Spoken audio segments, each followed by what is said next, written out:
If you keep pointing fingers, you're wasting power, because as long as it's someone else's fault, you're handing them control over your destiny. Blame is emotional poverty. It feels like a shield, but it's really a cage. People blame others because it feels easier than facing the uncomfortable truth. They played a part. They stayed too long. They ignored the signs. They didn't speak up. So, rather than looking within, they look around. But every time you blame someone else for what went wrong, you're giving away your power. You're emotionally bankrupt, and blame is the withdrawal you keep making, hoping for a deposit that never comes. You can't build a rich emotional life on the foundation of blame. Why? Because blame keeps you stuck in a cycle where you wait for someone else to fix what they broke, apologize for what they did, or suddenly become who they never were. That cycle leads nowhere. Blame gives you the illusion of control, but it actually steals it. You stay poor in peace, poor in progress, and poor in personal power. Blame is a form of survival, not growth. It's a mindset that keeps you chained to the pain instead of using it as fuel to rise. The truth is, blaming others feels good, temporarily. It gives you a narrative where you're the innocent one and someone else is the villain. That's comforting for a while, but the longer you live in that mindset, the more helpless you become. Because if it's always their fault, then you're always waiting, waiting for them to change, waiting for them to admit, waiting for them to undo what's been done. But your growth cannot be held hostage by someone else's lack of accountability.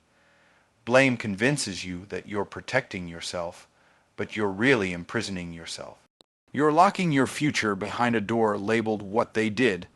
It creates emotional resentment, anger, self-pity, all accumulating interest. And just like financial poverty, emotional poverty affects everything.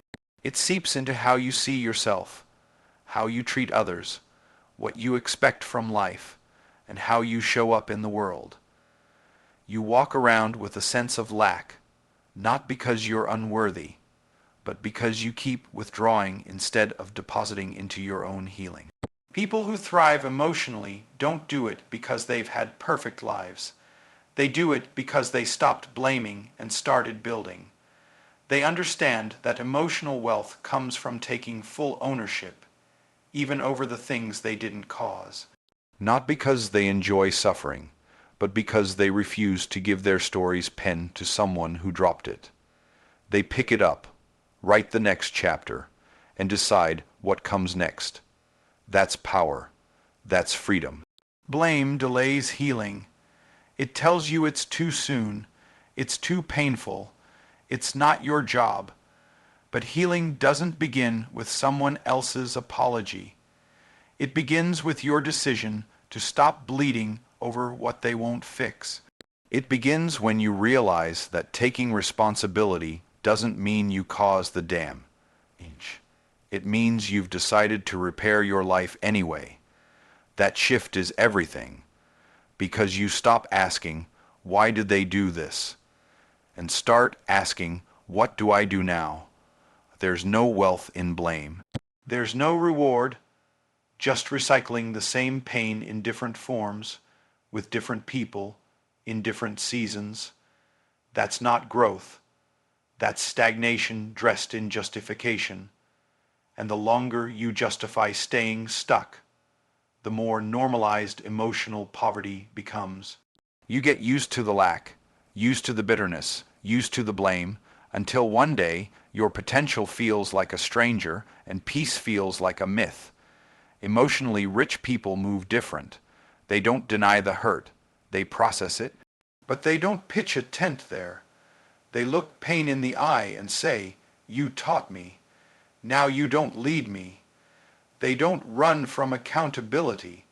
They run toward it because they understand that taking full ownership is not a burden. It's a breakthrough. It means they're not waiting on anyone else to fix their life. They've taken the wheel. If you're blaming, you're not building. If you're stuck in the past, you're not planning for the future. If you're waiting for someone else to change, you're wasting the time you could spend transforming. Emotional poverty is sneaky. It looks like strength at first. I'm just setting boundaries. I'm just keeping it real. I'm just not letting them off the hook. But the truth is, boundaries without accountability become walls. And keeping it real turns into keeping yourself small. The wealthiest people emotionally are the ones who stopped blaming. They made peace with what didn't make sense. They forgave not to forget, but to free themselves. They took responsibility for the direction of their life, even if they didn't steer the first storm. That's not weakness.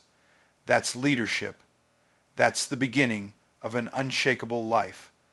Blame is emotional poverty. It keeps you in cycles.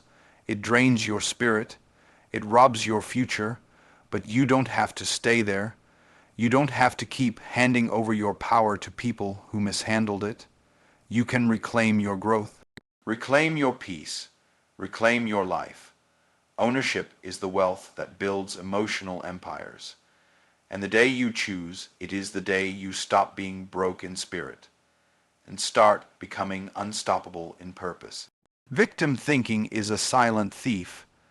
It doesn't break in with loud crashes or clear warnings. It slips in quietly, disguised as self-protection, justified pain, or even wisdom from past wounds. It whispers in your mind that you're doing the best you can, that life has been unfair, that you're owed something before you move forward. It makes you feel like you're staying safe, when really you're staying stuck. This mindset doesn't just steal your confidence. It robs you of opportunities, of clarity, and of the future you were meant to create. When someone operates with a victim mindset, they start to believe life is something that happens to them, rather than something they have the power to shape. It's subtle. At first, it may sound like truth. They always take advantage of me. No one ever helps me. Nothing ever works out for me. These aren't just complaints. They're the script of someone who's unknowingly giving away their authority. The longer you rehearse that script, the more natural it feels, and eventually it becomes your identity. This identity keeps you walking in circles, because victim thinking is never about what happened. It's about how you choose to respond to it. Pain is real, betrayal is real, injustice is real. But staying in that mental space where everything is someone else's fault and every failure is beyond your control, that's not healing, that's hiding. And while you're hiding behind your pain, your growth is quietly being stolen.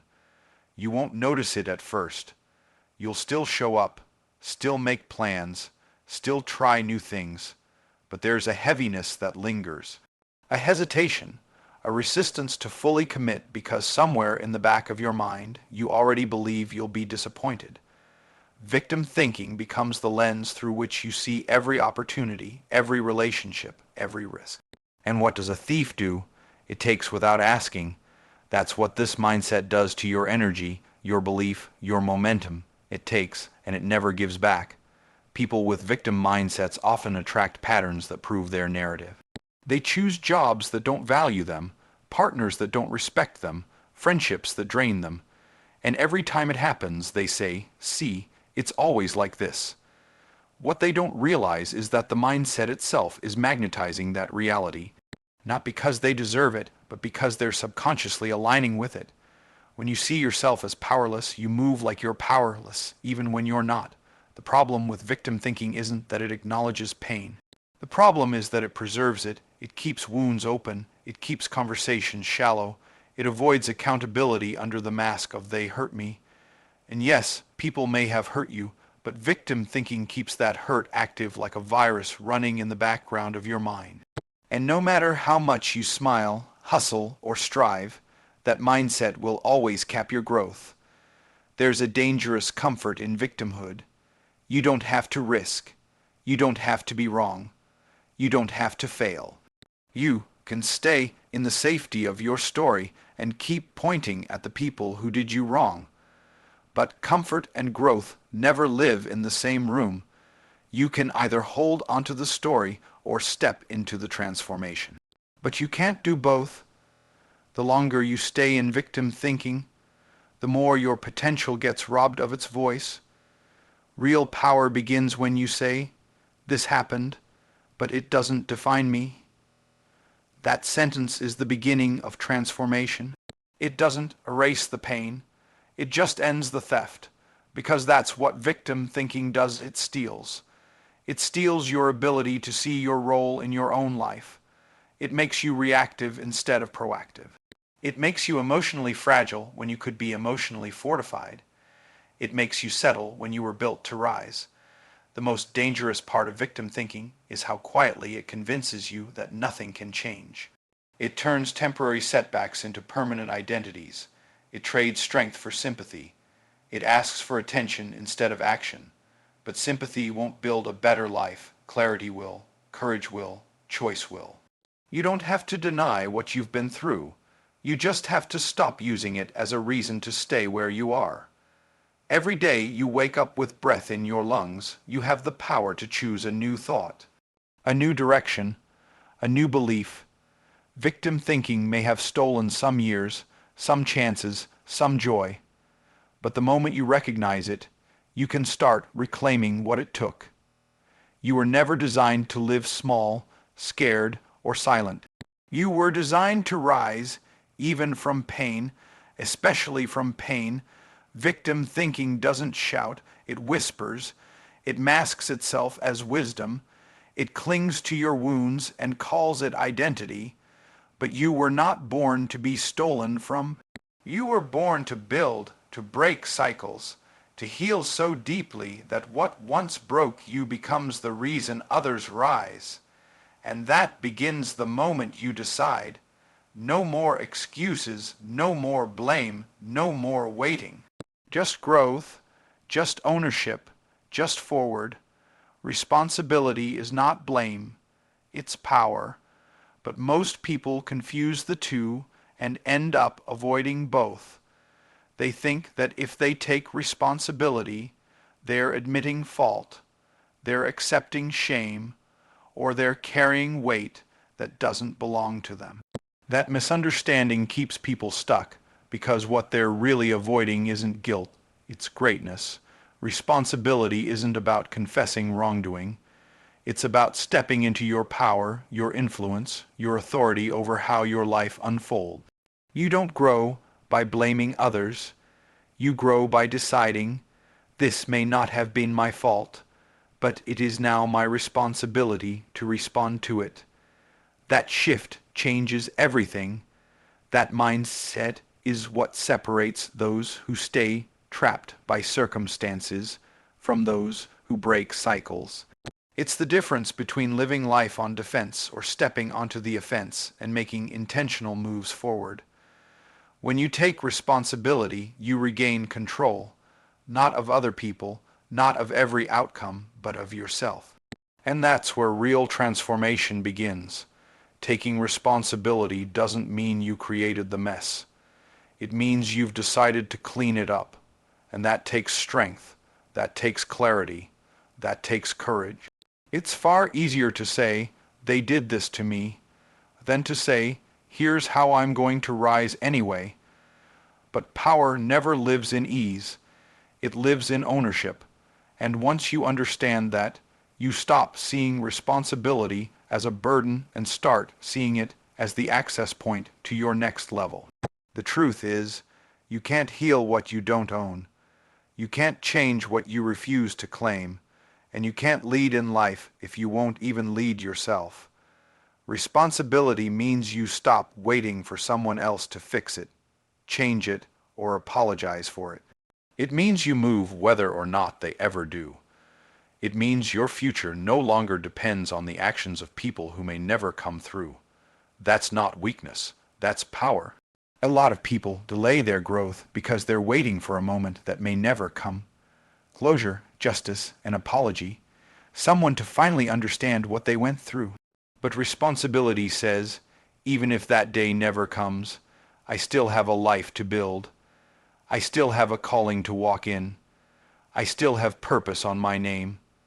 And the second you embrace that, you stop being a product of your environment and start becoming a creator of your future. When you take responsibility, you shift from reaction to action. You stop being pulled by life and start pushing toward your goals. That doesn't mean everything will go smoothly. It doesn't mean people won't disappoint you or life won't throw challenges your way. But it means your response to those challenges won't be rooted in blame, bitterness, or helplessness. It will be rooted in a deep belief that you were made to rise, to rebuild, and to lead. Blame keeps your energy focused outward. Responsibility turns it inward in the best way possible. It asks, what can I learn? What can I do now? How can I grow from this? That's where wisdom lives. That's where breakthroughs happen. That's where confidence is built. Not in pointing fingers, but in raising your hand and saying, I'll take it from here. Responsibility teaches you discipline. It sharpens your thinking. It matures your emotions. It gives you the ability to lead others because you first learned how to lead yourself through chaos without losing direction. You stop spiraling. You stop shrinking. You start solving. You start showing up with purpose, not excuses. That kind of mind that doesn't just change your life. It changes the lives of everyone who watches you move through pain without becoming it. And here's what's powerful. When you live from a place of responsibility, you stop repeating the same lesson. Because you're no longer blaming, you're learning. You're no longer reacting, you're deciding. You're no longer spinning in the past, you're building toward the future. That's how you evolve. That's how you rise with intention. That's how you separate yourself from the noise of people who keep reliving their pain instead of rewriting their story. Responsibility isn't a punishment, it's permission. Permission to be free. Permission to be powerful. Permission to choose peace instead of chaos.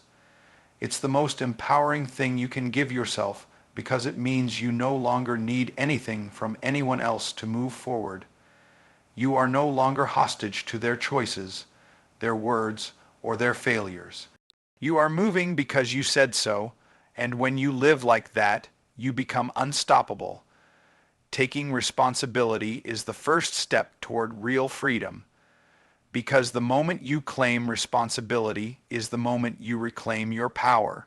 And once you reclaim your power, there's nothing you can't rebuild, no storm you can't outlast, and no level you can't rise to. Responsibility is not blame. It's the blueprint for breakthrough.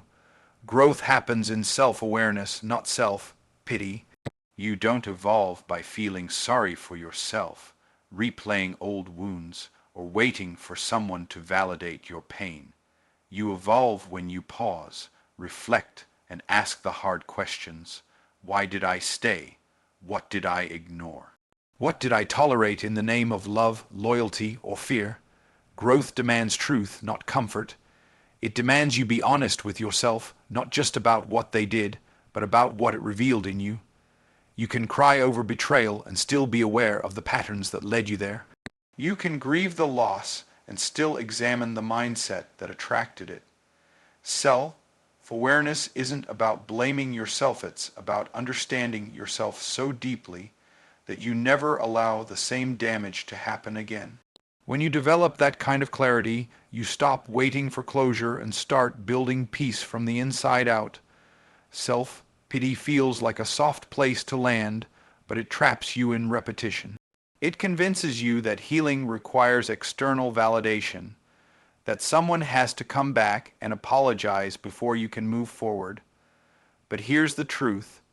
You owe no explanation to someone who mishandled your heart. Your healing is not a group project. You don't need their permission to release them. You don't need their understanding to move on. You don't even need their apology to reclaim your peace. Some things you let go of not because you got answers, but because you finally chose yourself. The people who mishandled your heart don't need a front row seat to your recovery. They don't need to hear how badly they hurt you or how much it cost you. Sometimes the most powerful closure is silence. Not because you're bitter, but because your energy has shifted. You're no longer trying to convince them of your worth. You've remembered it for yourself. And when you reach that point, you stop rehearsing the pain and start rewriting the narrative. Growth is not about proving a point. It's about reclaiming your power. Self-pity waits for justice. Self-awareness creates freedom. It means you stop asking why they did what they did and start asking why you allowed it to affect you this deeply. That doesn't mean you deserved it. It means you're wise enough now to recognize what needs to be healed within you, not to blame yourself, but to break cycles. You learn that some people loved you through the lens of their brokenness, and it had nothing to do with your value. You realize their inability to love you properly wasn't proof that you were unworthy. It was proof that they were unhealed. When you see that clearly, you stop personalizing their dysfunction. You stop thinking their mistreatment says something about you. Instead, you start using it as a lesson in boundaries, self-respect, and emotional maturity. You don't grow by obsessing over how they couldn't see your value. You grow by recognizing the moment you stopped seeing it too. That's where the real shift happens, when you stop begging for someone else to treat you better and start treating yourself better. When you stop waiting for someone to act right and start walking away the first time they don't. That's not being cold. That's being clear.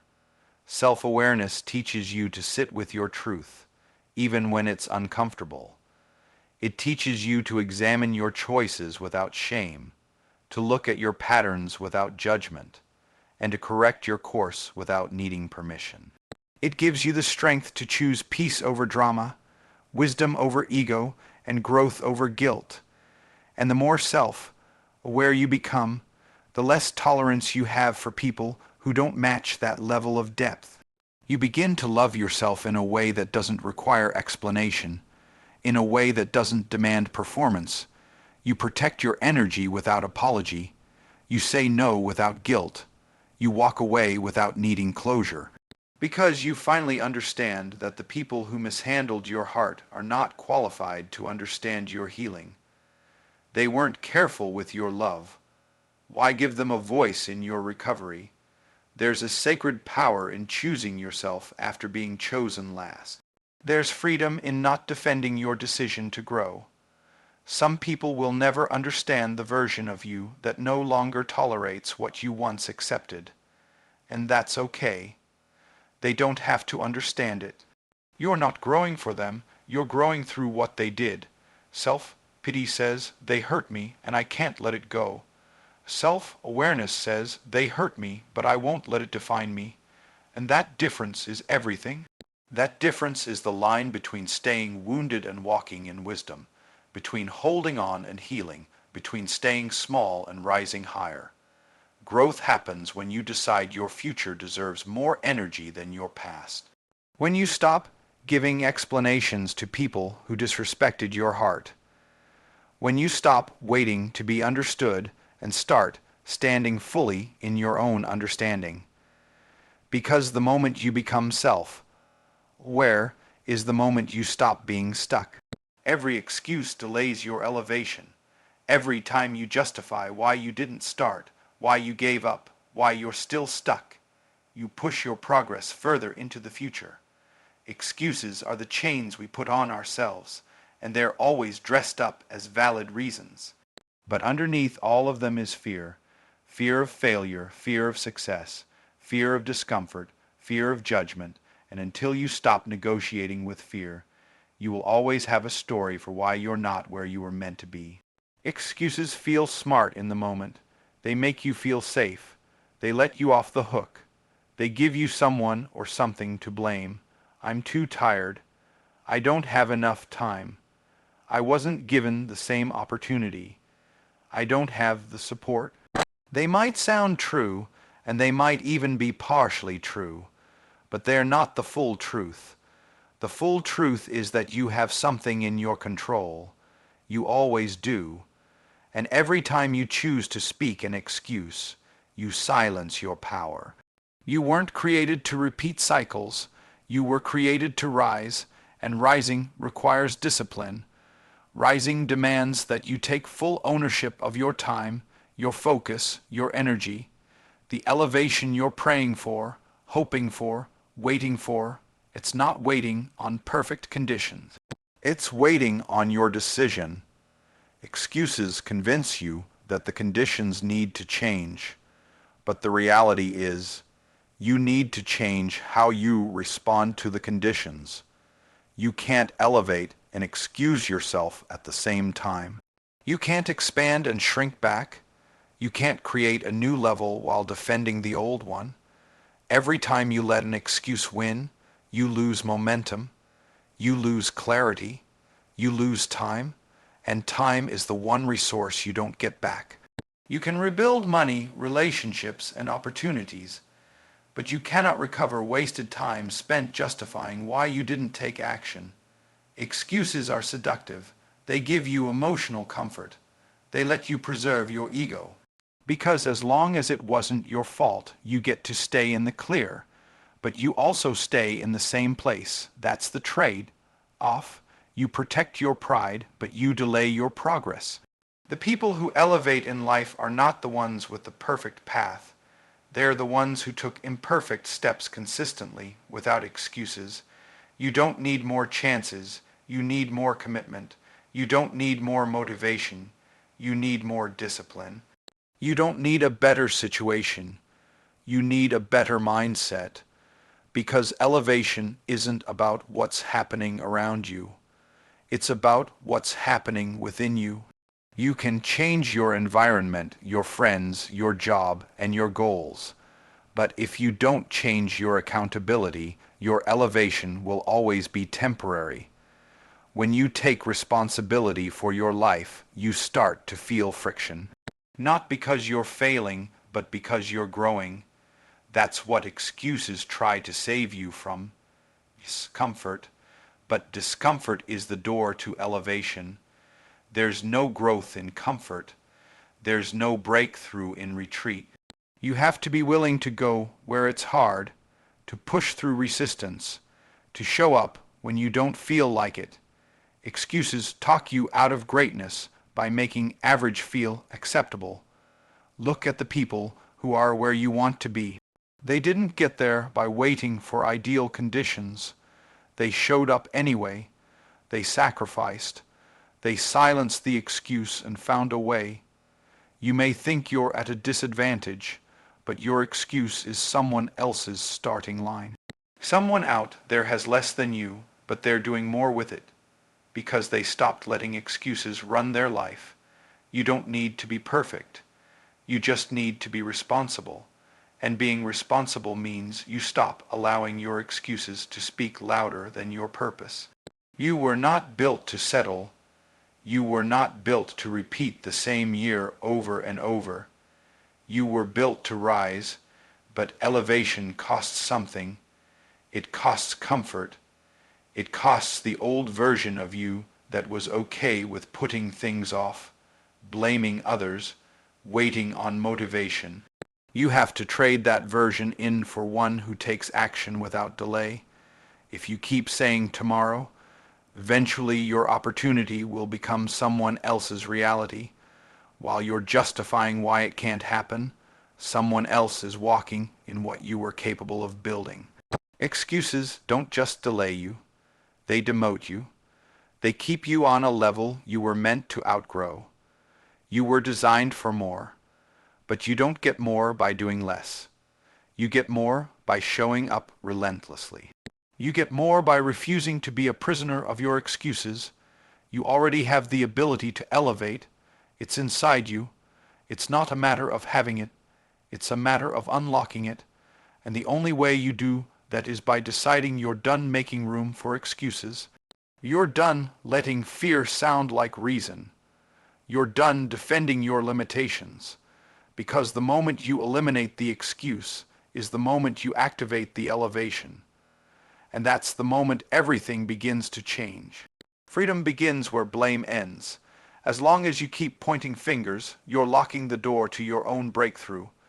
It feels easy to blame your past, your parents, your circumstances, the betrayal, the rejection. And sometimes the story is real, the pain was deep, the hurt was intentional, but staying in a space where someone else is responsible for how you feel, how you live, and how you show up, that is the real prison. Because blame never sets you free. It keeps you tied to what happened instead of what's possible. The truth is, the longer you blame, the longer you bleed. Not because of the original wound, but because you keep reopening it by rehearsing it. Blame keeps the pain alive.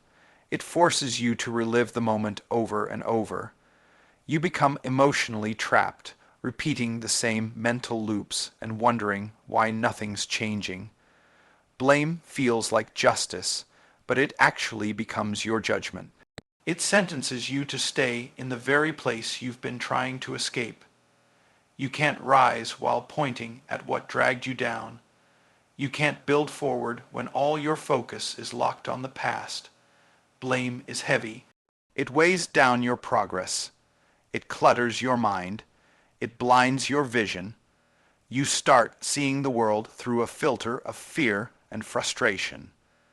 You walk into new situations carrying the same wounds from old ones, assuming that new people will be just like the ones who hurt you.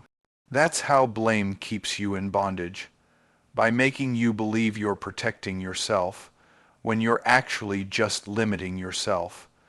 The moment you stop blaming is the moment you regain access to your own power. Because if someone else is the reason you're stuck, then you're waiting for them to set you free. But if you take back your story, if you take ownership of your healing, if you stop waiting for someone else to apologize or change, now you have control. Now you're in the driver's seat. Now you're not asking for permission to move forward. You're deciding. You don't need their understanding to grow. You don't need their acknowledgement to heal. You don't need their permission to move on. You are not required to stay small to prove how badly they treated you. Sometimes the most powerful thing you can do is walk away without needing anything from the people who hurt you. Not their apology, not their validation, just your freedom. Freedom comes when you realize that your peace is more important than their punishment. It doesn't mean they were right. It doesn't mean what happened was fair. It means you're choosing not to let it define your future. You're choosing to break the chain of emotional dependency, because that's what blame does. It ties your healing to someone else's behavior. And if they never change, that means you never get better. That's a dangerous lie to believe. Blame says, I can't move on until they make it right. Freedom says, I'm not waiting another minute to reclaim my life. There's something powerful that happens when you stop explaining your pain to people who can't comprehend your growth. You don't owe anyone a play of your healing. You don't need anyone to sign your evolution. Some people will never admit what they did. Some people will rewrite the story to make themselves feel better. Let them. You don't have time to argue over the past when your future is calling. Let go, not because they deserve it, but because you do. When you stop blaming, you start building. You start creating a life that's not reactive, but intentional. You stop being a product of your past and start becoming a creator of your purpose. You take all the pain and turn it into power. You take the confusion and turn it into clarity. You stop living your life as a response to what happened and start designing your life according to what's next. This is what real freedom looks like. Not needing revenge, not seeking closure, not holding on to what was done. Just rising, just healing, just moving forward because your peace means more than the past. And you understand now that no one else is responsible for delivering your destiny but you. Freedom isn't something you're handed. It's something you choose, and it starts with a decision to release blame, take ownership, and walk forward, even if you have to do it alone. Because blame is bondage, but ownership is liberation, and once you taste the power of personal responsibility, you'll never beg for justice that keeps you small. You'll stop waiting for someone to set you free. You'll realize you had the key the whole time. If it's always someone else's fault, then they own your future. But if you take full ownership, you own your story, your growth, your outcome, and your victory. So, ask yourself today, am I giving away power or growing into it? Because you cannot grow and blame at the same time. Choose growth, own everything, and watch everything change.